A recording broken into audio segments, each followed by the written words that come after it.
അപ്പോൾ സാത്തീസ് വേൾഡിൽ ഇന്ന് ഞങ്ങൾ ഉളവയ്പ്പിൻ്റെ തെക്ക് ഭാഗത്തേക്കാണ് പോകുന്നത്. കടവിൽ നിന്ന് തെക്ക് ഭാഗത്തേക്ക്. അപ്പോൾ വളരെ മനോഹരമായിട്ടുള്ളൊരു പ്രദേശമാണ് കേട്ടോ ഈ ഉളവയ്പ്പ്. ഇതിൻ്റെ ഓരോ ഭാഗത്തു നിന്നാലും വ്യത്യസ്തമായിട്ടുള്ള പ്രകൃതി ഭംഗിയാണ്.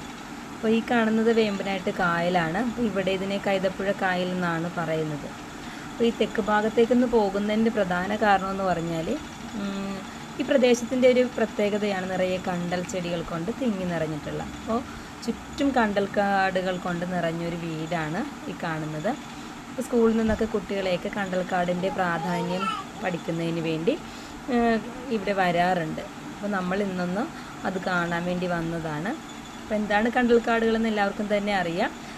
ചതുപ്പ് പ്രദേശങ്ങൾ അല്ലെങ്കിൽ ഉപ്പ് നിറഞ്ഞ ഭാഗങ്ങളിൽ, ഇനി അതുമല്ലെങ്കിൽ ശുദ്ധജല ഭാഗങ്ങളിലും വളരുന്ന ഒരു സസ്യവിഭാഗമാണ് കണ്ടൽക്കാട്.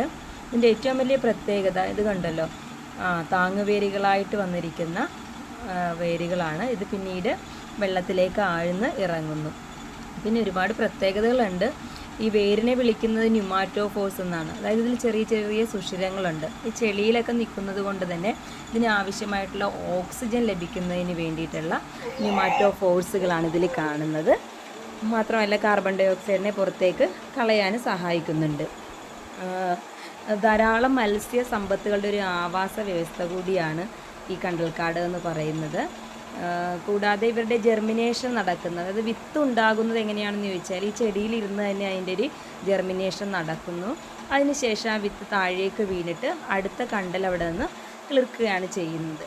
അപ്പോൾ ഒരുപാട് പാരിസ്ഥിതിക സംരക്ഷിതമായിട്ടുള്ള ഒരു സസ്യം കൂടിയാണ്.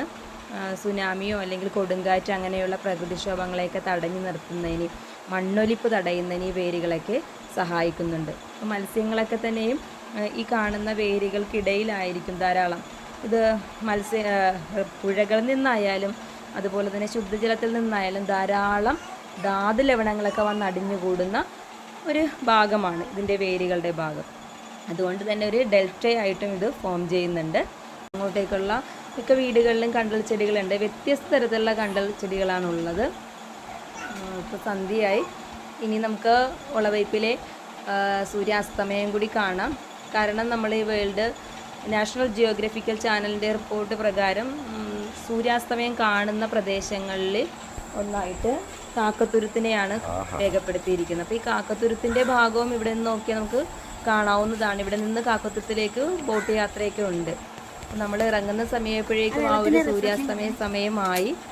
ആകാശത്ത് അത്ര മനോഹരമായിട്ട് തന്നെ കണ്ടോ, വളരെ മനോഹരമായി. ഇതൊരു ചെമ്മിക്കെട്ടാണ്. അവിടെ ഒരു വല വെക്കുന്നതിനുള്ള തയ്യാറെടുപ്പിലാണ് അവർ. Okay, thank you.